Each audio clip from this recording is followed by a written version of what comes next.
Hi friends, welcome to Praveen sir classes. మొదటిసారి మన YouTube ఛానల్ని చూస్తున్న ప్రతి ఒక్క అభ్యర్థి ఇప్పుడే మన ఛానల్ని సబ్స్క్రైబ్ చేయండి. ఈ వీడియో కనుక నచ్చినట్లయితే లైక్ చేయండి. మీ ఫ్రెండ్స్ అందరికీ పోటీ పరీక్షలకు ప్రిపేర్ అవుతున్న ప్రతి ఒక్క ఆస్పిరెంట్కి ఈ వీడియో లింక్ని షేర్ చేయండి. ఇక ఈరోజు ఆగస్టు 26, 2025 వార్తలు నిలిచిన జాతీయ, అంతర్జాతీయ, రాష్ట్రీయ అంశాల గురించి, వార్తలు నిలిచిన వ్యక్తులు, అవార్డులు, పుస్తకాలు, మరి క్రీడా సంబంధిత సమాచారం, ఒక్కొక్క అంశాన్ని వివరంగా తెలుసుకుందాం. అంతకంటే ముందుగా నిన్నటి డైలీ కరెంట్ అఫైర్స్ వీడియోలో అడిగిన ప్రశ్నకి వివరణతో కూడిన సమాధానాన్ని చూద్దాము. సో ఇక్కడ క్వశ్చన్ వచ్చేసి రక్షణ రంగానికి సంబంధించిన ఒక టాపిక్ని క్వశ్చన్గా ఇచ్చాను. ఆల్రెడీ మన డైలీ కరెంట్ అఫైర్స్ వీడియోలో డిస్కస్ చేసిన టాపిక్ అండ్ రక్షణ రంగానికి సంబంధించి ఒక సూపర్లేటివ్ టాపిక్. మనం కరెంట్ అఫైర్స్లో భాగంగా సూపర్లేటివ్స్గా ఏ టాపిక్స్ని డిస్కస్ చేస్తున్నాము? మొట్టమొదటి, అతిపెద్ద, అతి చిన్న, అతి పొడవైన, ఇలాంటి ప్రత్యేక పదాలతో కూడిన కరెంట్ అఫైర్స్ని. సో క్వశ్చన్ని మరొకసారి చూడండి. భారత్లో తొలి స్వదేశీ మీడియం మెషిన్ గన్ను అభివృద్ధి చేసిన సంస్థ మరియు దీని అభివృద్ధిలో సహకరించిన సంస్థ పేరేంటి? So easy question. ఏదైనా సంస్థ గురించి మనం చూస్తున్నప్పుడు ఆ సంస్థ ఏ ప్రాంతానికి చెందింది లేదా దాని యొక్క ప్రధాన కేంద్రం ఎక్కడ ఉందో చూడాలి. ఇక్కడ అబ్జర్వ్ చేస్తే పూర్తి స్వదేశీ పరిజ్ఞానంతో, సో స్వదేశీ అంటున్నాను, ఇండిజినస్గా తయారైన మీడియం మెషిన్ గన్ ఎవరు తయారు చేశారంటే హైదరాబాద్ కేంద్రంగా పనిచేస్తున్న లేదా హైదరాబాద్కి చెందిన ఒక సంస్థ. ఆ సంస్థ పేరు Lokesh machines company, Lokesh company అని గుర్తుంచుకోండి. మరి ఈ స్వదేశీ మీడియం మెషిన్ గన్ అభివృద్ధిలో లేదా తయారీలో సహకరించిన సంస్థ ఏదంటే మహారాష్ట్రలోని పూణేకి చెందిన లేదా పూణే కేంద్రంగా పనిచేస్తున్న armament research development and establishment అనే సంస్థ. గుర్తుపెట్టుకోండి, ఈ సంస్థ డిఆర్డిఓ పరిధిలోని సంస్థ, right? So examination point of వ్యూలో ఇలాంటి టాపిక్స్ నుండి డైరెక్ట్గా క్వశ్చన్ అడగవచ్చు. అందులోనూ రక్షణ రంగానికి సంబంధించి మనం తరచూ వార్తల్లో ఏదో ఒక అంశాన్ని చూస్తున్నాం కాబట్టి వాటన్నిటిపైన కూడా ప్రత్యేక శ్రద్ధని చూపండి, ఓకేనా? సో ఇక్కడ అబ్జర్వ్ చేస్తే Hyderabad based Lokesh machines develops India's first, మొట్టమొదటి ఇండిజినస్ స్వదేశీ పరిజ్ఞానంతో మీడియం మెషిన్ గన్ని తయారు చేశారు. మీడియం మెషిన్ గన్ని, ఓకేనా?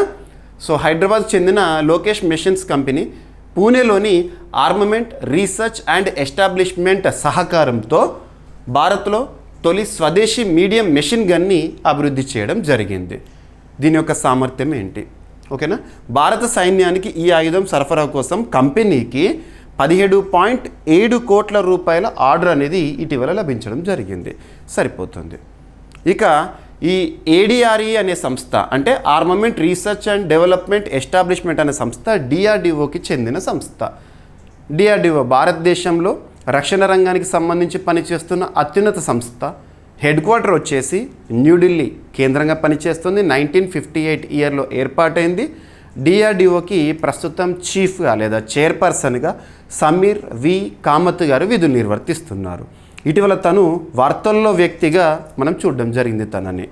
ఎందుకంటే తన పదవీ కాలం మరొక ఏడాది పాటు పొడిగింపు అని చెప్పేసి 2026 మే మంత్ వరకు డిఆర్డిఓ చీఫ్గా సమీర్ వి కామత్ గారే విధులు నిర్వర్తించని ఉన్నారు, ఓకేనా? గుర్తుపెట్టుకోండి. ఇక ఈరోజు ఫస్ట్ టాపిక్ రక్షణ రంగానికి సంబంధించి ఇక కంటిన్యూ అనుకోండి. సో ఈరోజు ఫస్ట్ టాపిక్ మీరు అన్ని వార్తాపత్రికల్లో చూస్తుంటారు. MiG-21 యుద్ధ విమానాల వీడుకోలు అని చెప్పేసి ఆల్రెడీ మనం మన డైలీ కరెంట్ అఫైర్స్ వీడియోస్లో చాలాసార్లు ఈ టాపిక్ని చూసాము. ఇక అఫీషియల్గా ఈరోజు మరొకసారి వార్తల్లోకి వచ్చింది. అఫీషియల్గా అంటున్నాను, వీడుకోలు అనేది అఫీషియల్గా ప్రోగ్రామ్ అనేది జరిగింది.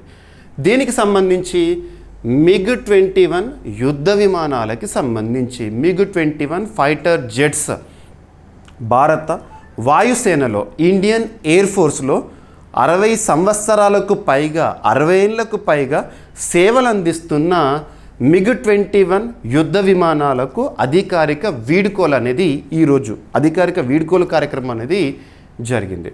మరి ఈ MiG-21 యుద్ధ విమానాలు ఇటీవల ఎలా మనం వార్తల్లో చూసామంటే ఫ్లయింగ్ కొఫిన్ అంటే శవపేటిక, ఫ్లయింగ్ కొఫిన్ అంటే ఎగిరే శవపేటిక అన్నట్టు.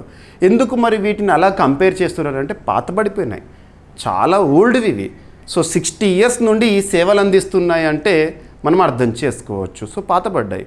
సో ఇటీవల వాయుసేనలో సేవలు అందిస్తున్నవి తరచూ ప్రమాదాలకు గురవుతున్నాయి. మరి ఇటువంటి పరిస్థితుల్లో ఈ ప్రమాదాలకు గురవుతున్న ఈ యుద్ధ విమానాలను నడపడం కంటే వీడ్కోలు పలికి వాటి స్థానంలో కొత్త తరం యుద్ధ విమానాలని కమిషన్ చేస్తే సరిపోతుంది అని చెప్పేసి ఇటీవల ప్రయత్నాలు చేశారు. గతంలో కూడా అధికారికంగా అనౌన్స్ చేశారు. సెప్టెంబర్ 2025 నాటికి విడతల వారీగా MiG-21 యుద్ధ విమానాలకు వీడ్కోలు పలుకుతాము. వాటిని ఎలా భర్తీ చేస్తాం? మరి వీటికి వీడ్కోలు పలికితే ఇవి ఇప్పటివరకు అందించిన సేవలు ఏమందిస్తాయి? మరి పూర్తి స్వదేశీ పరిజ్ఞానంతో తయారవుతున్న తేజస్ లైట్ కాంబాట్ ఎయిర్క్రాఫ్ట్ అటువంటివి కానివ్వండి. సో వాటి ద్వారా భర్తీ చేస్తామని చెప్పేసి చెప్పారు. ఓకేనా?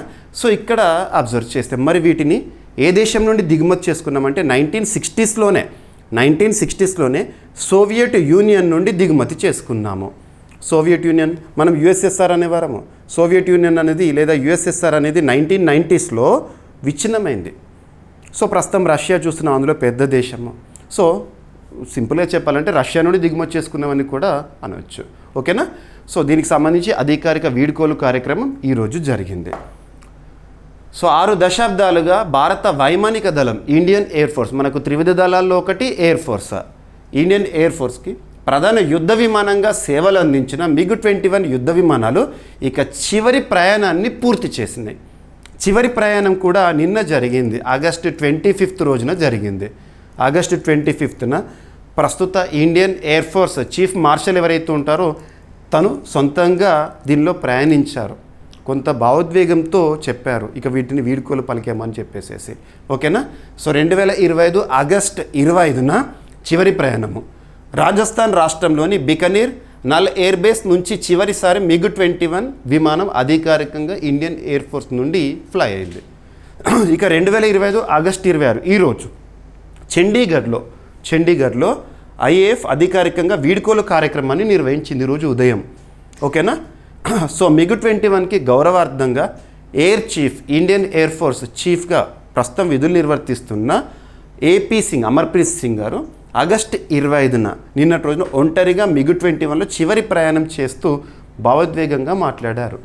సో ఇన్నేళ్ళు సుదీర్ఘంగా మన ఇండియన్ ఎయిర్ ఫోర్స్లో సేవలు అందించిన వీటికి వీడ్కోలు అనేది కొంత బాధను తెప్పిస్తుంది అని చెప్పేసి, బట్ ప్రస్తుతం ఉన్న పరిస్థితిలో తప్పని పరిస్థితి. ఇక వీటికి సంబంధించి చరిత్రలో ఇంపార్టెంట్ చూద్దాము. సో MiG-21 యుద్ధ విమానాలను సోవియట్ యూనియన్ నుండి మనం దిగుమతి చేసుకున్నాము. ఓకేనా? మికోయాన్ డిజైన్ బ్యూరో నుండి చూడడం జరిగింది.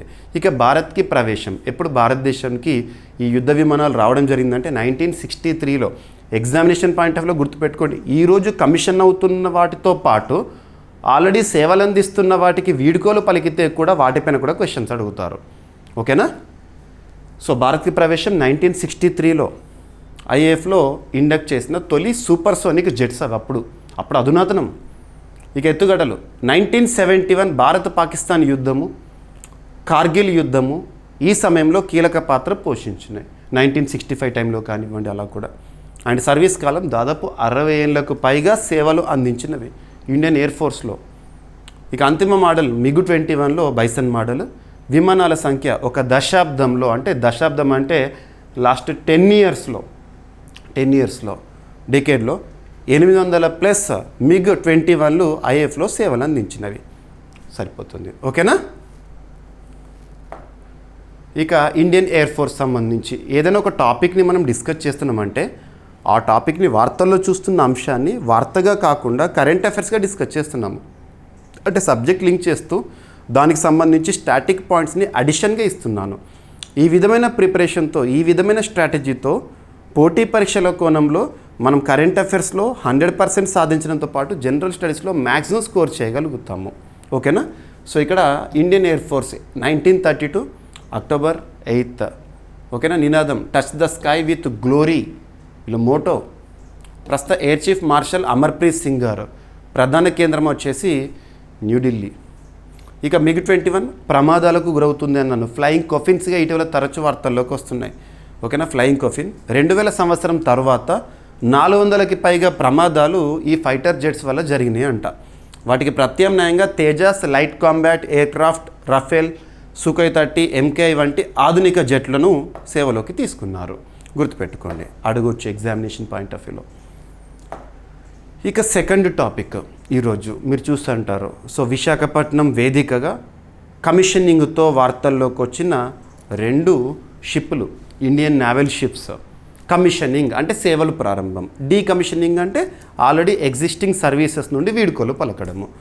సో ఇక్కడ విశాఖపట్నం వేదికగా కమిషన్ చేయబడిన 2 నౌకలు, షిప్లు.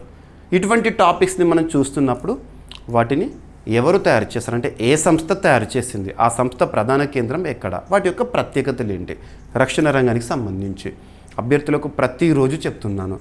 రక్షణ రంగానికి సంబంధించి రానున్న ఏ పోటీ పరీక్ష అయినా, ఏ స్థాయి పోటీ పరీక్ష అయినా తప్పనిసరిగా ప్రశ్నలు వస్తాయి. ఈ ప్రశ్నలు అంటున్నాను, సింగిల్ క్వశ్చన్ కాదు, ప్రశ్నలు వస్తాయి. ఎందుకు అంత కాన్ఫిడెంట్గా చెప్తున్నానంటే ప్రతిరోజు కూడా రక్షణ రంగానికి సంబంధించి ఏదో ఒక టాపిక్ని మనం వార్తల్లో చూస్తున్నాము. తరచూ వార్తల్లోకి వస్తున్న అంశాల నుండి ఖచ్చితంగా క్వశ్చన్స్ అడిగి తీరాల్సిందే. అలా రక్షణ రంగానికి సంబంధించి 6 సెగ్మెంట్స్గా మనం వార్తల్లో చూస్తున్నాము. ఉదాహరణకి తీసుకుంటే వార్తలు నిలుస్తున్న విన్యాసాలు, రక్షణ రంగ దిగుమతులు, రక్షణ రంగానికి సంబంధించి అంతర్జాతీయ నివేదికలు, రక్షణ రంగ ఒప్పందాలు, డిఫెన్స్ అక్విజిషన్ కౌన్సిల్ దేనికి ఆమోదముద్ర వేసింది, పూర్తి స్వదేశీ పరిజ్ఞానంతో తయారవుతున్న ఆయుధ సంపత్తి ఏంటి. ఆయుధ సంపత్తులు ఏదైనా కావచ్చు, నావల్ షిప్సే కానివ్వండి, ఫైటర్ జెట్సే కానివ్వండి, మిసైల్సే కానివ్వండి, తుపాకులే కానివ్వండి, what ever it may be. ఓకేనా. సో ఇక్కడ INS ఉదయగిరి, హిమగిరి యుద్ధ నౌకలు జాతికి అంకితం చేయబడ్డాయి ఈరోజు ఆగస్టు 26, 2025 రోజున. సో వీటి యొక్క ప్రత్యేకతలు అడుగుతారు. సో ప్రత్యేకతలు INS Himagiri, INS Himagiri and INS Udayagiri. ఓకేనా. సో వీటి యొక్క ప్రత్యేకతలు చూద్దాము. INS హిమగిరి అంటే ఇండియన్ నావల్ షిప్. దీనిని ఎక్కడ తయారు చేశారంటే కోల్కతా కేంద్రంగా పనిచేస్తున్న, కోల్కతా వెస్ట్ బెంగాల్లోని కోల్కతా కేంద్రంగా పనిచేస్తున్న సెంట్రల్ పబ్లిక్ సెక్టర్ అండర్టేకింగ్, కేంద్ర ప్రభుత్వ రంగ సంస్థ, షిప్లను తయారు చేసే సంస్థ garden reach ship builders and engineers GRSE సంస్థ తయారు చేసింది. ఇక పనులు మొదలైంది ఎప్పుడంటే 2018 నవంబర్ 10th. ఇది ఏ తరగతికి చెందిన షిప్ అంటే Nilgiri class guided missile frigate. ఓకేనా, సరిపోతుంది. ఇక నెక్స్ట్ వచ్చేసేసి INS Udaygiri Indian naval ship. దీన్ని ఎక్కడ తయారు చేయడం జరిగిందంటే మజగావ్ డాక్ షిప్ బిల్డర్స్ అంటే మనం ముంబై కేంద్రంగా పనిచేస్తున్న Mazagon dock ship builders limited వారు తయారు చేశారు. వీటిని ఎప్పుడు తయారు చేస్తున్నారంటే 2020 సెప్టెంబర్ 12 నుండి. రైట్. సో ఇక్కడ అబ్జర్వ్ చేస్తే భారత నావికా దళంలో, ఇండియన్ నావీలో మనకు త్రివిధ దళాల్లో ఆర్మీ, నేవీ, ఎయిర్ ఫోర్స్ కదా. సో ఇక్కడ భారత నౌకాదళంలో 2 అత్యాధునిక ఫ్రిగేట్ తరహా, గుర్తుపెట్టుకోండి, సర్వేలెన్స్ సంబంధించిందా, ఫ్రిగేట్ తరహానా, ఇటువంటివి అడుగుతారు. సో ఫ్రిగేట్ తరహా యుద్ధ నౌకలు INS ఉదయగిరి, INS హిమగిరి ఆగస్టు 26 ఈ రోజు ఉదయము జాతికి అంకితం చేయబడ్డాయి. ఈ కార్యక్రమం విశాఖపట్నంలో జరిగింది. విశాఖపట్నంలోని తూర్పు నౌకాదళ ప్రధాన కేంద్రంలో జరిగింది. ఇందులో ఉదయగిరిని ముంబైలోని Mazagon dock ship builders limited వారు తయారు చేస్తే హిమగిరిని కోల్కతాలోని garden reach ship builders and engineers వారు తయారు చేశారు. ఈ 2 నౌకలు పూర్తిగా స్వదేశీ సాంకేతికతతో తయారు చేయడం జరిగింది ప్రాజెక్ట్ 17Aలో భాగంగా. ఈ యుద్ధ నౌకలు ప్రాజెక్ట్ 17A భాగంగా అత్యాధునిక సాంకేతికతతో రూపొందించబడ్డాయి. రైట్. ఇక INS Udayagiri navy worship design bureau రూపొందించిన 100వ షిప్ కావడం ప్రత్యేక విశేషము. ఓకేనా. సో వీటి యొక్క సామర్థ్యం ఏంటి, యుద్ధ సామర్థ్యం ఏంటంటే సూపర్సోనిక్ సర్ఫేస్ టు సర్ఫేస్ క్షిపణులను కానివ్వండి, medium range surface to air క్షిపణులు కానివ్వండి, వీటన్నిటికి సంబంధించి ప్రత్యేకము. ఇక ఇండియన్ నావీ విషయానికి వస్తే, సో వాస్తవానికి ఈస్ట్ ఇండియా కంపెనీ సమయంలో 1612 ఇయర్లో ఏర్పాటైంది. కానీ భారతదేశానికి సంబంధించి ఆధునిక భారత నావికా దళం వచ్చేసేసి 26 Jan 1950. ఓకేనా. నౌకాదళ దినోత్సవాన్ని ప్రతి ఏటా కూడా మనము December 4th జరుపుకుంటాము. ప్రస్తుతం ఇండియన్ నావీ చీఫ్ వచ్చేసి అడ్మిరల్ దినేష్ కే త్రిపాఠి గారు. ఓకేనా. ఆర్మీ చీఫ్ వచ్చేసి ఉపేంద్ర ద్వివేది గారు, గుర్తుపెట్టుకోండి. ఇక రైట్, సరిపోతుంది. ఇక రక్షణ రంగానికి సంబంధించి ఇంకొక టాపిక్ కూడా వార్తల్లోకి వచ్చింది. నిన్న ఈరోజు మనం వార్తాపత్రికలు చూసాము. CISFకి సంబంధించి, CISF central industrial security forces, మనకు కేంద్ర బలగాల్లో చాలా ఉంటాయి, CRPF, CISF అలాగా. So CISF creates first ever all women commando unit for front line operations, మొట్టమొదటిసారి మహిళలకు ఇంపార్టెన్స్ ఇస్తూ సిఏఎఫ్లో ప్రత్యేక బృందము, తొలి మహిళా కమాండోల బృందము. వీరికి ట్రైనింగ్ ఎక్కడ ఇస్తున్నారో అది కూడా ఇంపార్టెంట్. సో కేంద్ర పారిశ్రామిక భద్రతా దళం, సెంట్రల్ ఇండస్ట్రియల్ సెక్యూరిటీ ఫోర్స్ అంటే కామన్గా మనకి ఉదాహరణకు మన తెలంగాణ కానివ్వండి, ఆంధ్రప్రదేశ్లో కానివ్వండి, కొన్ని సెంట్రల్ పబ్లిక్ సెక్టార్కి సంబంధించి లేదంటే కేంద్ర ప్రభుత్వ రంగ సంస్థలు ఉంటాయి కదా, ఆ సంస్థల్లో పనిచేసే సిబ్బంది. ఉదాహరణ తీసుకుంటే ఇంకొకటి ఏంటంటే ఎయిర్పోర్ట్స్ ఉంటాయి, మనం విమానాశ్రయాలు ఉంటాయి కదా, విమానాశ్రయాల్లో సెక్యూరిటీలో సిఎస్ఎఫ్ వాళ్ళు ఉంటారు, పోర్ట్స్లో కానివ్వండి అలాగా. సో పారిశ్రామిక భద్రతా దళం అంటాము. ఉగ్రవాద వ్యతిరేక చర్యలకు ప్రత్యేకంగా మహిళా కమాండో బృందాన్ని ఏర్పాటు చేయాలని నిర్ణయించారు. ఈ దిశగా విమానయాన భద్రతా బృందము నుంచి 100 మంది మహిళలు తొలి విడత శిక్షణకు ఎంపిక చేశారంట. వీరికి ఎక్కడ శిక్షణ ఇస్తారు, ఇది ఇంపార్టెంట్. మధ్యప్రదేశ్లోని బర్వాహాలో ప్రత్యేక శిక్షణ ప్రారంభమైంది వాళ్ళకి. శిక్షణ వ్యవధి 8 వారాలు ఉంటుంది. శిక్షణ అనంతరం వీరు సత్వర ప్రతిస్పందన బృందము అంటే క్విక్ రెస్పాన్స్ టీమ్ అంటాము, నెక్స్ట్ ప్రత్యేక కార్యదళము అందులో సేవలు అందిస్తారు. సేమ్ లేదు, సిఏఎస్ఎఫ్లో తొలి మహిళా కమాండోల బృందం ఎక్కడ శిక్షణ, ఈ పాయింట్ పైన ఎగ్జామినేషన్లో క్వశ్చన్ రావచ్చు, అది ఫోకస్ చేయండి. ఓకేనా. ఇక సో శిక్షణలో ముఖ్యాంశాలు ఏంటంటే వాళ్ళకు ఫిజికల్ ట్రైనింగ్, దేహదారుఢ్యం అభివృద్ధి, ఆయుధాల వినియోగం నైపుణ్యం, ఏ ఆయుధాన్ని ఎలా వాడాలి, అండ్ ఒత్తిడి వాతావరణంలో పనిచేయగల సామర్థ్యం, ఎలాంటి ప్రెషర్లో కూడా కాన్ఫిడెంట్గా పనిచేసే విధంగా వాళ్ళని తీర్చిదిద్దుతారు, అడ్డంకులను అధిగమించే ధైర్యం, ఇవన్నీ కూడా. ఇక సిఏఎస్ఎఫ్ ఒక సంస్థ వార్తల్లోకి వచ్చింది కూడా, దానికి సంబంధించిన స్టాటిక్ పాయింట్ చూడాలి, ఎందుకంటే మనకు కరెంట్ అఫైర్స్తో పాటు జీకే కూడా కంప్లీట్ అవ్వాలి. సో సిఏఎస్ఎఫ్ 1969లో ఏర్పాటైంది. ప్రధాన కేంద్రం వచ్చేసి న్యూఢిల్లీ, మంత్రిత్వ శాఖ వచ్చేసి మినిస్ట్రీ ఆఫ్ హోమ్ అఫైర్స్ పరిధిలో పనిచేస్తారు వీళ్ళు. ఓకేనా. పరిశ్రమలు, విమానాశ్రయాలు, మెట్రో, సున్నితమైన కేంద్ర సంస్థలకు ఇస్తారు. ప్రస్తుతం సిఏఎస్ఎఫ్ డైరెక్టర్ జనరల్గా ఎవరు విధులు నిర్వర్తిస్తున్నారు. ఓకేనా, సరిపోతుంది. రైట్. ఇక నెక్స్ట్ పాలిటీలో భాగంగా కరెంట్ పాలిటీ అంటాము. వార్తలు నిలుస్తున్న అంశాలు మీరు మ్యాక్సిమం అబ్జర్వ్ చేయండి. ఎక్కువగా polity, economy and at the same time science and technology, ఈ సబ్జెక్టులకు సంబంధించి ఎక్కువగా కనబడుతూ ఉంటాయి.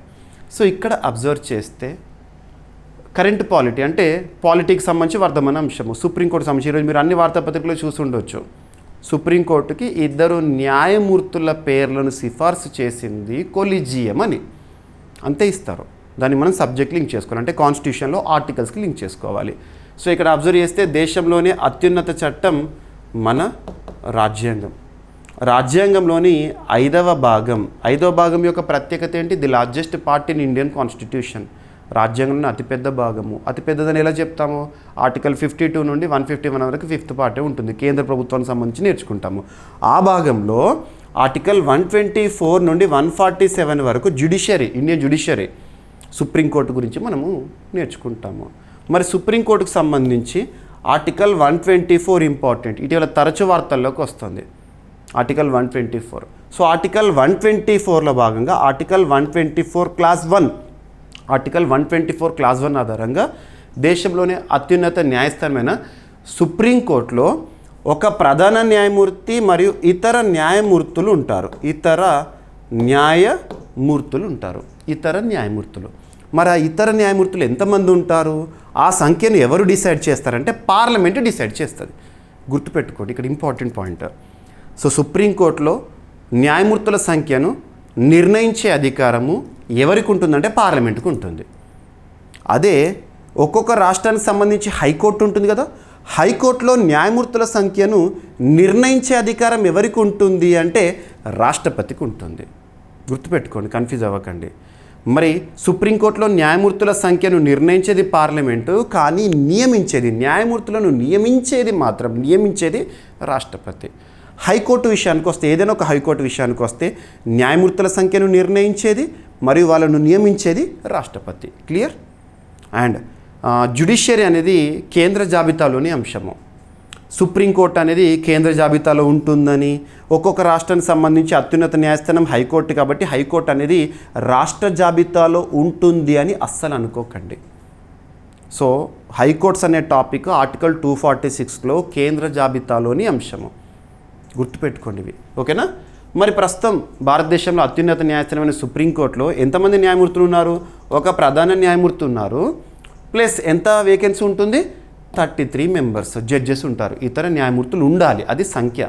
ఈ సంఖ్యను 2019 సంవత్సరంలో డిసైడ్ చేశారు. 2023 నుండి ఈ సంఖ్య అనేది అమల్లోకి వచ్చింది. మరి ప్రస్తుతం ప్రధాన న్యాయమూర్తిగా జస్టిస్ బిఆర్ గవాయ్ గారు ఉన్నారు. బిఆర్ గవాయ్ గారు సుప్రీంకోర్టు చరిత్రలో 52వ ప్రధాన న్యాయమూర్తి బిఆర్ గవాయ్ గారు. తనతో పాటు ఉండాల్సిన 33 మందిలో ప్రస్తుతము 2 వేకెన్సీస్ ఉన్నాయి. 2 వేకెన్సీస్, ఆ 2 వేకెన్సీస్కి ఫిలప్ చేయడానికి కొలీజియం అనేది సమావేశమైంది.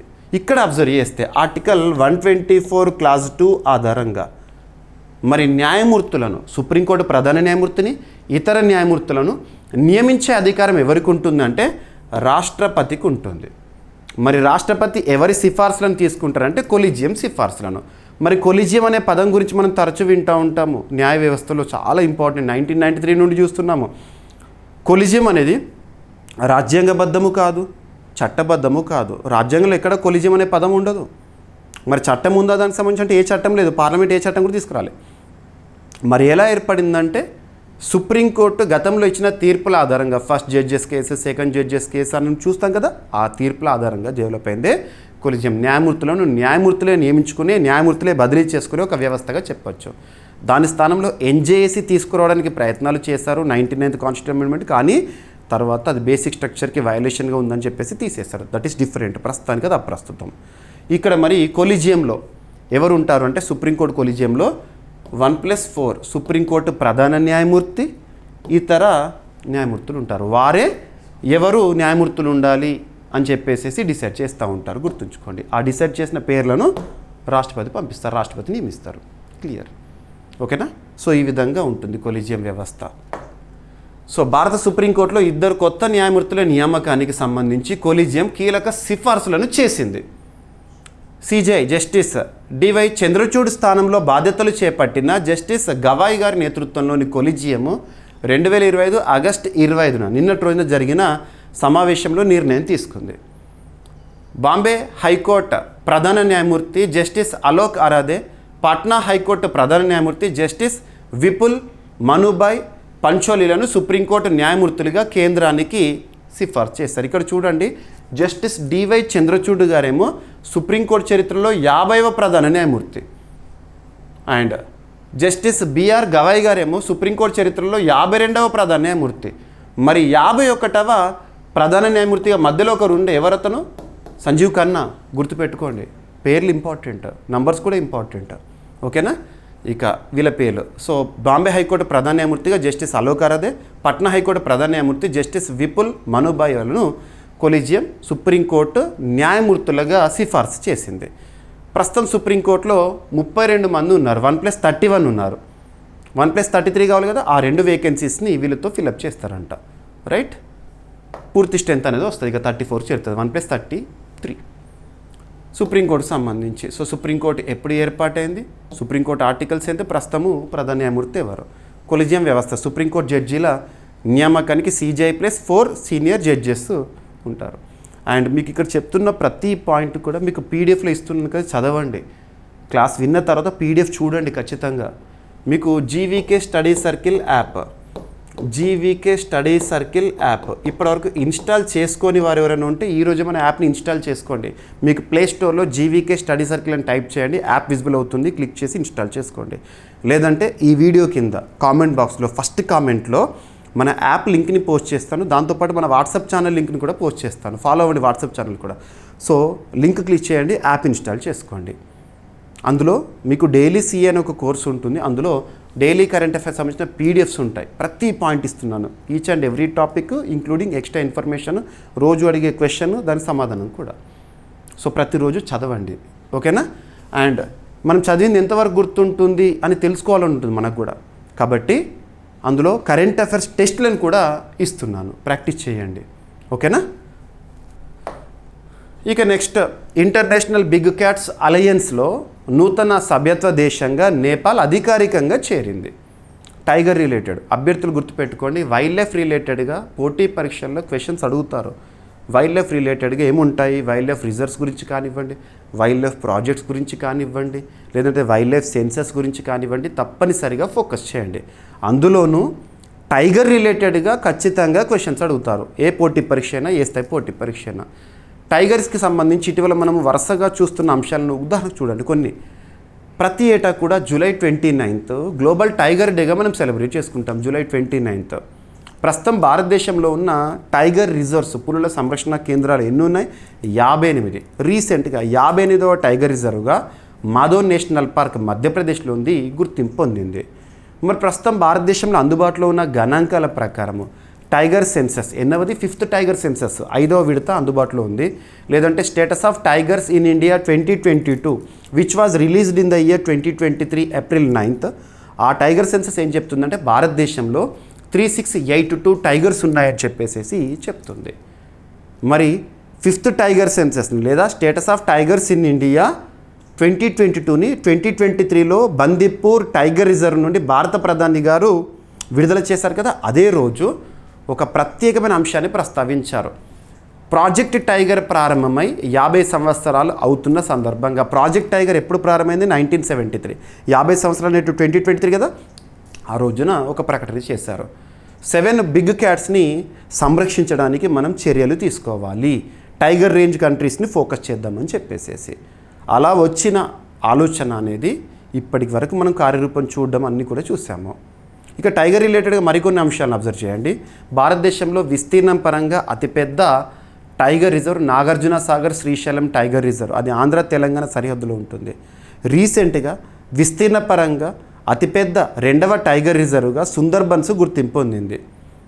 అండ్ డెన్సిటీ ప్రకారం చూస్తే టైగర్ డెన్సిటీ, పులుల సాంద్రత పరంగా చూస్తే భారతదేశంలో మొదటి స్థానంలో బందీపూర్ టైగర్ రిజర్వ్ ఉంటుంది, కర్ణాటక. ఇవన్నీ లింక్ చేసుకోండి. ఇక international big cats alliance 7 big క్యాట్స్ని సంరక్షించడానికి అవేంటో కూడా చెప్తాను. అండ్ మరి 2023 April 9th ఆలోచన ప్రకటన రూపంలో వచ్చింది. 2025 January 23rd international big cats alliance framework అనేది అఫీషియల్గా అమల్లోకి వచ్చింది, 5వ దేశంగా లైబీరియా సంతకం చేయడంతో. ఇక మొట్టమొదటి international big cats alliance assembly అనేది, సమావేశం అనేది భారత్ అధ్యక్షతన న్యూఢిల్లీ వేదికగా ministry of environment, forest, climate change concern minister Bhupender Yadav గారి అధ్యక్షతన June 16th 2025 రోజున జరిగింది. అది అంతా మనం చూస్తాం ఇప్పటికీ. ఇప్పుడు మరొక సభ్య దేశంగా నేపాల్ చేరిందంట. సో భారత నేతృత్వంలోని అంతర్జాతీయ బిగ్ క్యాట్స్ అలయన్స్లో నేపాల్ అధికారికంగా చేరింది ఆగస్టులో. నేపాల్ ప్రభుత్వం ఫ్రేమ్వర్క్ ఒప్పందంపై సంతకం చేయడం ద్వారా సభ్యత్వాన్ని స్వీకరించింది. ఈ పరిణామం ప్రపంచవ్యాప్తంగా పెద్ద పులుల సంరక్షణకు అంతర్జాతీయ సహకారాన్ని బలోపేతం చేయనుందంట. ఇక నేపాల్ పులుల సంరక్షణలో ఘనత ఏ విధంగా ఉంది అని. ఇక international big cats alliance 9th April 2023 రోజున భారత ప్రధాని నరేంద్ర మోదీ గారి నుండి ప్రకటించబడింది. 7 రకాల పెద్ద పులుల సంరక్షణ, 7 బిగ్ క్యాట్స్. ఓకేనా. So nodal agency national tiger conservation authority. ఇప్పుడు ప్రస్తుతం సభ్య దేశాలు 13 అవేంటో చూడండి. భారత్, ఇప్పుడు Nepal, Armenia, Bhutan, Cambodia, Ethiopia, Eswatini, Guinea, Liberia and Nicaragua, Rwanda, Somalia, Suriname. ఓకేనా. So international big cats alliance గురించి ఇన్ఫర్మేషన్ చూడండి, మీకు పీడిఎఫ్లో కూడా ఇస్తాను ఇది. సో ఇంటర్నేషనల్ బిగ్ క్యాట్స్ అలయన్స్ని 2023 April 9న ప్రాజెక్ట్ టైగర్ 50వ వార్షికోత్సవం సందర్భంగా ప్రధానమంత్రి గారి చేతుల మీదుగా ప్రారంభించారు. 2024 February 29న జరిగిన కేంద్ర మంత్రివర్గ సమావేశంలో ఇంటర్నేషనల్ బిగ్ క్యాట్స్ అలయన్స్ని ఏర్పాటు చేయాలని నిర్ణయం తీసుకున్నారు. దీని ప్రధాన కార్యాలయం భారతదేశంలో న్యూఢిల్లీ. ప్రపంచవ్యాప్తంగా ఉన్న 7 పెద్ద మృగాలు టైగర్స్ని సంరక్షిస్తారు, 7 బిగ్ క్యాట్స్ని. ఐబీసీఏని కేంద్ర ప్రభుత్వం 2024 March 12 ఇచ్చిన ఉత్తర్వుతో ministry of environment, forest, climate change మంత్రిత్వ శాఖలోని నేషనల్ టైగర్ కన్జర్వేషన్ అథారిటీ ద్వారా స్థాపించడం జరిగింది. 2025 January 23 ఫ్రేమ్వర్క్ అఫీషియల్గా అమల్లోకి వచ్చింది. ఐబీసీఏ ఫ్రేమ్వర్క్ అమల్లోకి వచ్చింది. ఐబీసీఏ ఒప్పందం ఫ్రేమ్వర్క్ అమల్లోకి రావడానికి మొత్తం 5 దేశాలు ఆమోదించాలి. వాటిలో భారతదేశం, నికరాగ్వా, ఎస్వాటిని, సోమాలియా మరియు 5వ దేశంగా లైబీరియా కలిసి ఆమోదించాయి. గుర్తుపెట్టుకోండి. ఇక మొట్టమొదటి ఐబీసీఏ అసెంబ్లీ సమావేశం అనేది June 16th, డేట్స్ ఇంపార్టెంట్, 2025న జరిగింది. మరి ఆ 7 బిగ్ క్యాట్స్ ఏంటంటే టైగర్, ప్యాంథరా టైగ్రిస్. ఎగ్జామినేషన్లో అడుగుతారు scientific names. Tiger scientific name ఏంటి అని, లయన్ సైంటిఫిక్ నేమ్ ఏంటి, ప్యాంథరా లియో పర్సికా అని, ఇటువంటివి చూడండి. ఇక lion Panthera leo persica, and leopard Panthera pardus, snow leopard Panthera uncia, cheetah Acinonyx jubatus, jaguar Panthera onca, and puma concolor. ఓకేనా, గుర్తుపెట్టుకోండి. నేషనల్ టైగర్ కన్జర్వేషన్ అథారిటీ అనేది 2005లో ఏర్పాటైంది. రైట్. ఇక ఫిజీ ప్రధాని భారతదేశ పర్యటనని మనం చూస్తున్నాము. 3 రోజుల పర్యటన నిమిత్తం భారతదేశానికి ఇచ్చారు ఫిజీ దేశం నుండి. ఇక్కడ వార్తల్లో నిలిచిన దేశం ఇంపార్టెంట్, ఆ దేశాధినేతగా వచ్చిన ప్రధాని తన పేరు ఇంపార్టెంట్, మరి భారతదేశానికి వచ్చిన తర్వాత జరిగిన ఒప్పందాలు అవుట్కమ్ ఇంపార్టెంట్. ఈ విధంగా చూడాలి. First location. ఏదైనా ఒక దేశం గురించి కానీ ప్రాంతం గురించి కానీ మనం వార్తల్లో చూస్తున్నామంటే దాని లొకేషన్ అది ఎక్కడుందో చూస్తున్నాం. వరల్డ్ మ్యాప్ మీకు చూపిస్తున్నాను. సో ఇక్కడ అబ్జర్వ్ చేస్తే Fiji southern Pacific ocean, south Pacific ఓషన్లోని ఒక దీవి దేశం ఫిజీ. సో చిన్న దేశం. ఈ ప్రాంతంలో చాలా దేశాలు ఇటీవల తరచూ మనకు వార్తల్లోకి వస్తాయి. ఫిజీ, వన్వాటు కానివ్వండి, లేదంటే ఇటీవల కాలంలో తువాలు దేశం కానివ్వండి, ఇవి చాలా ఇంపార్టెంట్. పాపం వాతావరణ మార్పుల కారణంగా ఇబ్బంది పడుతున్న దేశాలు అవి. సముద్ర మట్టం పెరుగుదల కారణంగా అవి మునిగిపోతున్నాయి కూడా. సో ఫిజీ, ఓకేనా, సదర్న్ పసిఫిక్ ఓషన్ ప్రాంతంలో ఉంటుంది. సో ఫిజీ దేశం నుండి ఆ దేశ ప్రధాని భారతదేశానికి రావడం జరిగింది. సో అవుట్కమ్ ఏంటో చూద్దాం. తన పేరేంటో చూద్దాం. ఫస్ట్ ఫిజీ ప్రధాని సిటివేని రబుకా, పేరు గుర్తుంచుకోవాలి. సిటివేని రబుకా ఆగస్టులో భారతదేశ పర్యటన వచ్చారు. సో ప్రస్తుతం మనం చూస్తున్నాము. ప్రస్తుత పదవిలో తొలిసారి భారత్కు 3 రోజుల పర్యటన చేపట్టారు. ఈ పర్యటనలో 2 దేశాల మధ్య ద్వైపాక్షిక సంబంధాలు బలోపేతం కావడంతో పాటు ప్రజల మధ్య బంధాలు మరింతగా పెరగనున్నాయి. మీకు ఇటువంటి టాపిక్స్ అన్నీ కూడా ప్రెస్ ఇన్ఫర్మేషన్ బ్యూరోలో కనబడతాయి. పిఐబి, మీకు పిఐబిలో ఒక్కొక్క రోజు ప్రతిరోజు చూస్తే వందలాది టాపిక్స్ కనబడతాయి. కానీ పోటీ పరీక్షల కోణంలో ఏ టాపిక్ అయితే ఇంపార్టెంటో వాటిని ఫోకస్ చేయాలి. మీకు ప్రతిరోజు కూడా డైలీ కరెంట్ అఫైర్స్లో అన్నీ కంప్లీట్ చేస్తున్నాను. పిఐబి టాపిక్స్ కానివ్వండి, న్యూస్ ఆర్ఎన్ కానివ్వండి, లేదంటే ఆల్ ఇండియా రేడియో కానివ్వండి, అన్ని న్యూస్ పేపర్స్ కానివ్వండి, అఫీషియల్ ఇన్ఫర్మేషన్ ఏదైతే సోర్స్గా చూస్తానో అక్కడి నుంచి తీసుకుంటున్నాను. ఓకేనా. సో ఫిజీ అధికారిక పేరు వచ్చేసి రిపబ్లిక్ ఆఫ్ ఫిజీ. అండ్ ఇక్కడ ఎక్స్ట్రా ఇన్ఫర్మేషన్ ఏదైతే నేను ఇస్తున్నానో ఇవి మీకు ఏ వెబ్సైట్లో కూడా కవర్ కావు. ఇవి నేను మీకు డెవలప్ చేసి ఇస్తున్నాను కాన్సెప్ట్, ఎందుకంటే టాపిక్తో పాటు స్టాటిక్ పాయింట్స్ కవర్ అవ్వాలని. సో ప్రాంతం సౌత్ పసిఫిక్ ప్రాంతంలో ఉంటుంది. రాజధాని సువా, ఫిజీ రాజధాని. ఓకేనా. విటిలేవు అని ఒక దీవిలో ఉంటుంది. దీవులు 330 కంటే ఎక్కువ, అందులో దాదాపు 110 నివాసయోగ్యం, ఇంకా 500కి పైగా చిన్న దీవులు ఉన్నాయి, కానీ అవి అన్ఇన్హాబిటెడ్. ప్రధాన దీవులు వచ్చేసి విటిలేవు అండ్ వనువాలేవు. భౌగోళికం అగ్నిపర్వత మూలం, పసిఫిక్ రింగ్ ఆఫ్ ఫైర్. ఈ ప్రాంతంలో అగ్నిపర్వతాలు ఎక్కువ విస్ఫోటనం చెందాయి కదా, సరిపోతుంది. Fijian dollar is the currency. మరి ద్వైపాక్షిక ఒప్పందాలు ఉన్నాయి కదా. సో ఈ అవుట్కమ్, సో ఫిజీ ప్రధాని భారతదేశానికి వచ్చిన తర్వాత 2 దేశాల మధ్య ద్వైపాక్షిక ఒప్పందాలు జరిగినాయి. ఎంఓయూస్ అండ్ అగ్రిమెంట్స్ ఏ విషయంలో జరిగినాయి జస్ట్ పాయింట్గా చూడండి, సరిపోతుంది. So Bharat Fiji super speciality hospital design, నిర్మాణం, నిర్వహణ విషయంలో ఒప్పందం చెంది. ఓకేనా, చూడండి. ఇక ప్రధాన ప్రకటన అనౌన్స్మెంట్స్ ఏం చేశారంటే 2026లో ఫిజీ పార్లమెంటరీ ప్రతినిధి బృందం చీఫ్స్ కౌన్సిల్ భారత పర్యటనకి వస్తారంట. 2025లో భారత నౌకాదళం ఫిజీకి పోర్ట్ కాల్. ఓకేనా, చూడండి. సో డైరెక్ట్గా సింగిల్ పాయింట్ చూస్తే సరిపోతుంది. ఇక భారత్ ఫిజీ సంబంధాలు, భారత్ ఫిజీతో 1970s నుంచే దౌత్య సంబంధాలు కొనసాగిస్తుంది. ఫిజీలో భారతీయ మూలాల ప్రజలు జనాభాలో సుమారు 38% ఉన్నారు, ఇండియన్ ఆరిజిన్ పర్సన్స్ అక్కడ. ఓకేనా. ఇక అంతర్జాతీయ అంశాల్లో మైక్రోసాఫ్ట్, మనము విండోస్ అని చూస్తూ ఉంటాం కదా, ఆపరేటింగ్ సిస్టమ్ కంప్యూటర్లో మైక్రోసాఫ్ట్. సో దానికి పోటీగా ఎలాన్ మస్క్ మ్యాక్రో హార్డ్ని తీసుకొస్తారంట. Macrohard, Microsoft versus Macrohard. ఇక రానున్న రోజుల్లో పోటీ అనేది రాబోతోంది. ఓకేనా. ఎలాన్ మస్క్ ఇటీవల తరచూ వార్తల్లోకి వస్తున్నారు. అమెరికా అధ్యక్ష ఎన్నికల్లో డొనాల్డ్ ట్రంప్ గెలవడంలో కీలక పాత్ర పోషించిన వ్యక్తి. అండ్ ఇటీవల డొనాల్డ్ ట్రంప్తో తన సన్నిహితం ఏదైతే ఉందో ఫ్రెండ్షిప్ అనేది చెడిపోయింది. ఆ తర్వాత చూసాము డొనాల్డ్ ట్రంప్ తీసుకొచ్చిన కొన్ని బిల్లులను వ్యతిరేకిస్తూ అమెరికాలో ది అమెరికన్ పార్టీ అని 3వ పార్టీ కూడా ఇటీవల చూసాం మనం. అండ్ ఎలాన్ మస్క్ టెక్నాలజీ పరంగా చూస్తే చాలా వరకు మనకు గతంలో నుండి చూస్తున్నాము. స్పేస్ ఎక్స్, స్పేస్ స్టార్టప్ సంస్థ, వారు సాధిస్తున్న ఘనత అద్భుతం. టెస్లా ఎలక్ట్రిక్ కార్స్ కంపెనీ కానివ్వండి, అటువంటివి. ఇప్పుడు macro hard. So Tesla CEO Elon Musk కృత్రిమ మేధ రంగంలోకి మరో అడుగు వేశారు. ఆయన మైక్రోసాఫ్ట్కి ప్రత్యామ్నాయంగా అభివృద్ధి చేయబడుతున్న కొత్త ఏఐ స్టార్టప్కి మ్యాక్రో హార్డ్ అనే పేరు పెట్టారు. Macro hard. సో మైక్రోసాఫ్ట్ వంటి సంస్థలు భౌతిక హార్డ్వేర్ కాకుండా సాఫ్ట్వేర్ ఆధారంగా తయారవుతున్న సిమ్యులేటెడ్ ఏఐ హార్డ్వేర్ దిశగా వెళ్తున్నాయని ఈ విధంగా చెప్పారు, అభిప్రాయపడ్డాడు. సో ఇక ఎలాన్ మస్క్ ఏ సంవత్సరంలో ఏ సంస్థలు స్థాపించాడు? Tesla, SpaceX, X AI and Neuralink. So Neuralink అనేది, స్టార్లింక్ అనేది చాలా ఇంపార్టెంట్ ప్రస్తుతము శాటిలైట్ నుండి ఇంటర్నెట్ సేవలకు సంబంధించి, రైట్. ఇక నెక్స్ట్ భారతదేశానికి సంబంధించి మన జాతీయ అంశాల్లో భాగంగా చూడవచ్చు.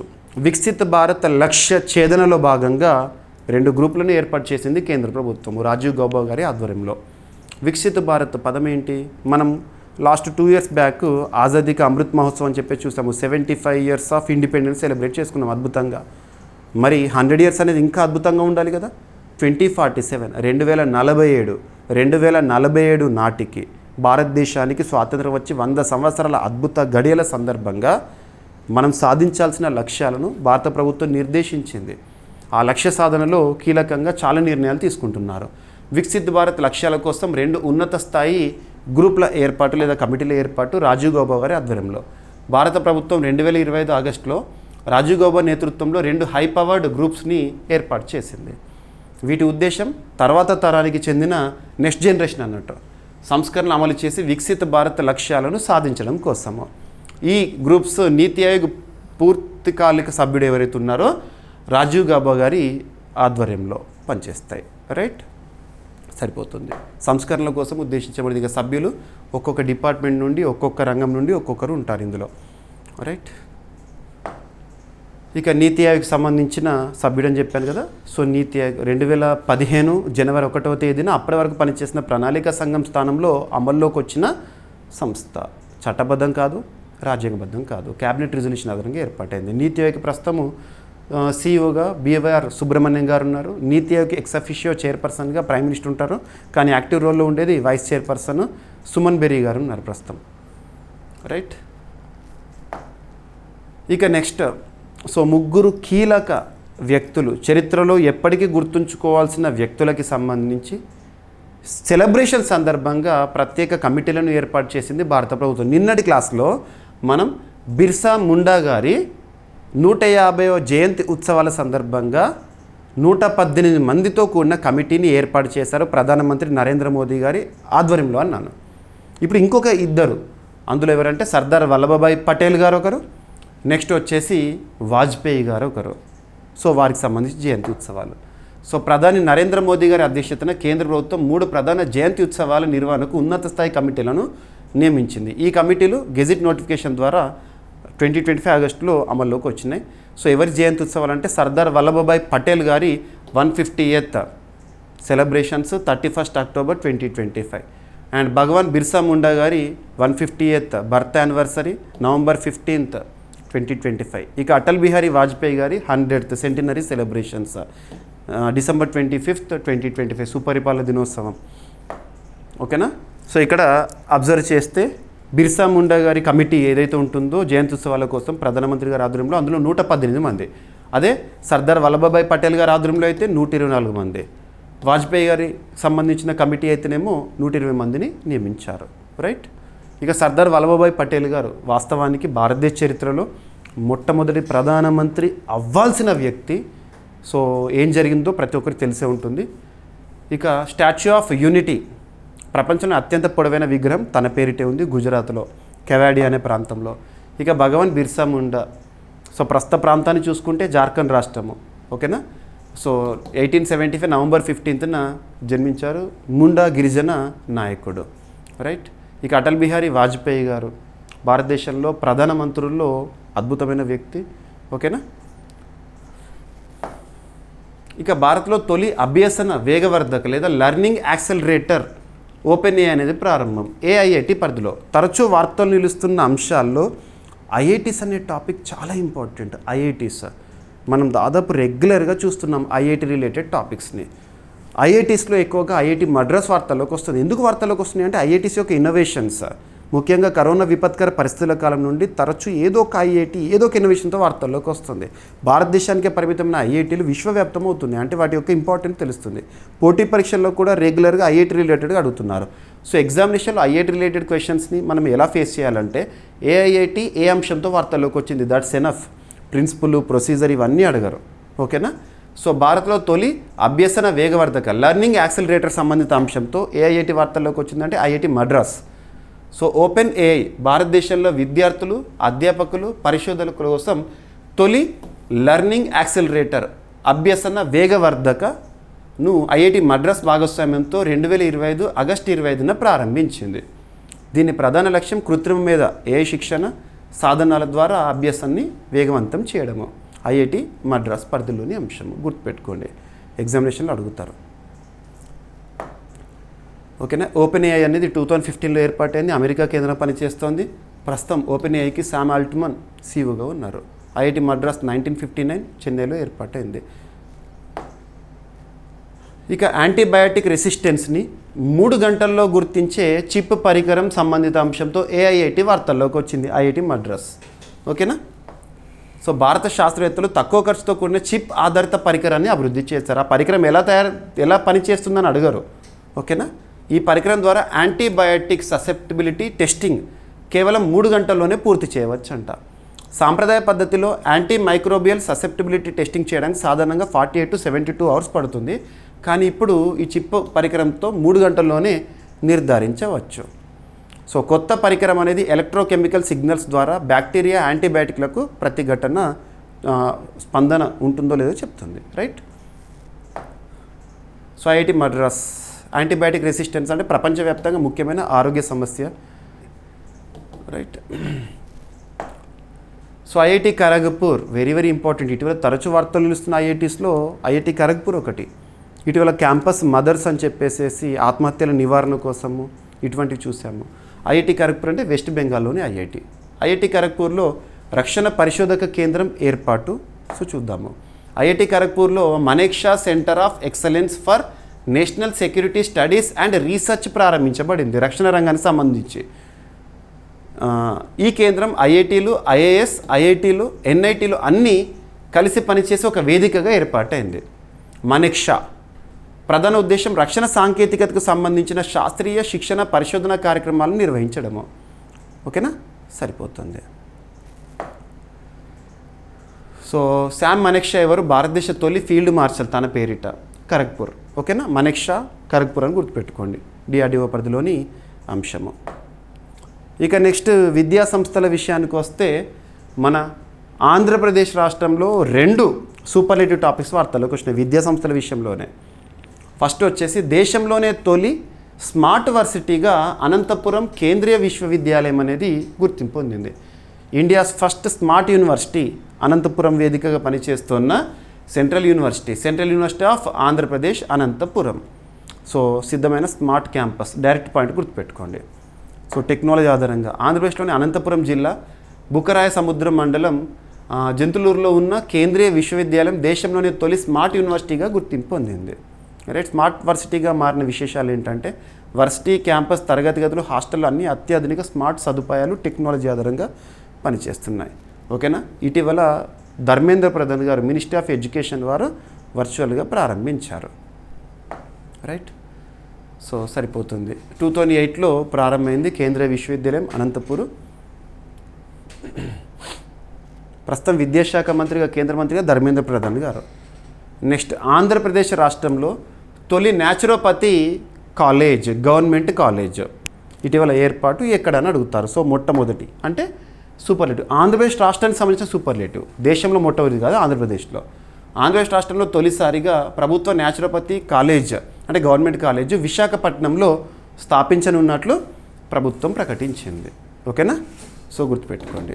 రైట్. మనకు 2014 సంవత్సరం నుండి భారత ప్రధానిగా నరేంద్ర మోదీ గారు వచ్చినాక కేంద్రంలో ఎన్డీఏ వచ్చిన తర్వాత లేదా బీజేపీ అధికారంలోకి వచ్చిన తర్వాత ఆయుష్కి ఇంపార్టెన్స్ పెరుగుతుంది. అందులో ఇంపార్టెంట్ న్యాచురోపతి.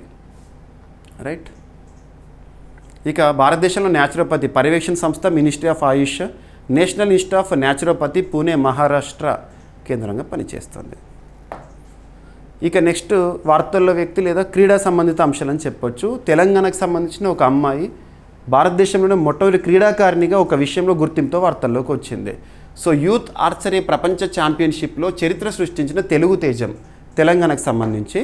సో తెలంగాణ రాష్ట్రానికి చెందిన తానిపర్తి చికిత, సో పేరు చికిత, సో వయసు 20, పెద్దపల్లి జిల్లాకు సంబంధించిన అమ్మాయి రీసెంట్గా వినిపెగ్ కెనడాలో జరిగిన యూత్ ఆర్చరీ వరల్డ్ ఛాంపియన్గా నిలిచి చరిత్ర సృష్టించింది. సరిపోతుంది. ఈ ఘనత సాధించిన తొలి భారత క్రీడాకారిణిగా రికార్డు నెలకొల్పింది. Very very important. తెలంగాణ రాష్ట్ర స్థాయి పోటీ పరీక్షలతో పాటు ఏపీలో జరిగే ఎగ్జామినేషన్లో కూడా క్వశ్చన్ అడగవచ్చు, ఎందుకంటే తెలుగు అమ్మాయి కాబట్టి.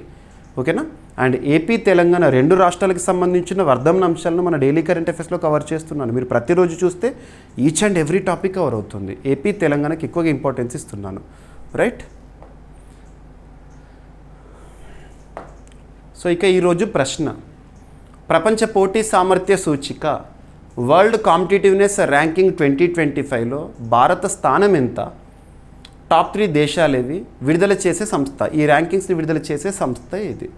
సో ప్రతి ఒక్కరూ సమాధానం ఇవ్వండి. ఓకేనా. ఇక ఈరోజు టాపిక్స్ని క్విక్ రివిజన్ చేస్తే,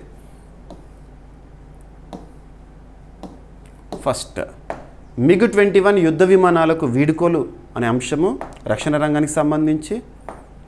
నెక్స్ట్ ఐఎన్ఎస్ ఉదయగిరి, ఐఎన్ఎస్ హిమగిరి యుద్ధ నౌకలను జాతికి అంకితం చేశారు ఈరోజు ఆగస్టు 26. అండ్ సిఐఎస్ఎఫ్లో తొలి మహిళా కమాండోల బృందము. అండ్ సుప్రీంకోర్టుకు 2 కొత్త జడ్జీలు కొలిజియం సిఫార్సు చేసింది. కొలిజియం అంటే ఏంటి, కాన్సెప్ట్ చూడండి. ఇంటర్నేషనల్ బిగ్ క్యాట్స్ అలయన్స్లో నేపాల్ చేరిక. నెక్స్ట్ ఫిజీ ప్రధాని సిటివేని రబుకా భారత పర్యటన అండ్ అవుట్కమ్ ఏంటి, ఒప్పందం ఏంటి. అండ్ మైక్రోసాఫ్ట్కి పోటీగా Elon Musk macro hard startup.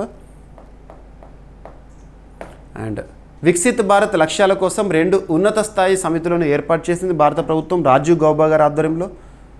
And Patel, Birsa Munda, Vajpayee జయంతి ఉత్సవాల కోసం 3 ఉన్నత స్థాయి కమిటీలు. అండ్ భారత్లో తొలి అభ్యసన వేగవర్ధక లేదా లర్నింగ్ యాక్సిలరేటర్ ఓపెన్ ఏఐ సంబంధిత అంశంతో IIT Madras. And antibiotic resistance 3 గంటల్లో గుర్తించే చిప్ పరికరాన్ని అభివృద్ధి చేసిన ఐఐటి మద్రాస్. ఐఐటి ఖరగ్పూర్లో రక్షణ పరిశోధన కేంద్రం. అండ్ భారతదేశంలోనే తొలి స్మార్ట్ యూనివర్సిటీగా అనంతపురంలో ఉన్న కేంద్రీయ విశ్వవిద్యాలయం. ఆంధ్రప్రదేశ్లో తొలి న్యాచురోపతి కాలేజ్ గవర్నమెంట్ ఆధ్వర్యంలో పనిచేయబోతోంది. అండ్ యూత్ ఆర్చరీ ప్రపంచ ఛాంపియన్షిప్ కెనడా వినిపెగ్లో జరిగిన ఛాంపియన్షిప్లో చరిత్ర సృష్టించిన తెలంగాణ అమ్మాయి, తెలుగు అమ్మాయి. అండ్ ఈరోజు ప్రశ్న, ప్రపంచ పోటీ సామర్థ్య సూచిక 2025 వరల్డ్ కాంపిటేటివ్నెస్ ర్యాంకింగ్ 2025లో భారత స్థానం ఎంత, టాప్ 3 దేశాలేవి, విడుదల చేసే సంస్థ ఏంటి. సో ప్రతి ఒక్కరి నుండి నేను కోరుకునేది ఏంటంటే మీ సపోర్ట్, ఎంకరేజ్మెంట్. ప్రతి ఒక్కరూ ప్రతిరోజు వీడియో చూడండి. వీడియో చూస్తున్న ప్రతి ఆస్పిరెంట్ మీ సపోర్ట్ లైక్ రూపంలో తెలియజేయండి. అడుగుతున్న ప్రశ్నకి సమాధానం మీకు ఎంతవరకు తెలిస్తే అంతవరకు కామెంట్ బాక్స్లో తెలియజేయండి. అండ్ మీ ఫ్రెండ్స్ అందరికీ వీడియో లింక్ని షేర్ చేయండి. ప్రశ్నకి సమాధానం అనేది రేపు క్లాస్లో మీకు ఫస్ట్ ఎక్స్ప్లెయిన్ చేసి రేపు టాపిక్ స్టార్ట్ చేస్తాను. మీకు క్లారిటీ అనేది వస్తుంది. రానున్న ఏ పోటీ పరీక్ష అయినా, ఏ స్థాయి పోటీ పరీక్ష పలానా అంశాల నుండి తప్పనిసరిగా ప్రశ్నలు వస్తాయని వేటినైతే నేను భావిస్తున్నానో వాటినే ప్రతిరోజు ఒకటి చొప్పున క్వశ్చన్ ఇస్తున్నాను. కాబట్టి ప్రయత్నం చేయండి. ఓకేనా. ఏమైనా మిస్లేనియస్ టాపిక్స్ ఉంటే నో నీడ్ టు వర్రీ, మీకు నేను రేపటి క్లాస్లో జోడించి ఎక్స్ప్లెయిన్ చేస్తాను. మళ్ళీ కలుద్దాము. Thank you.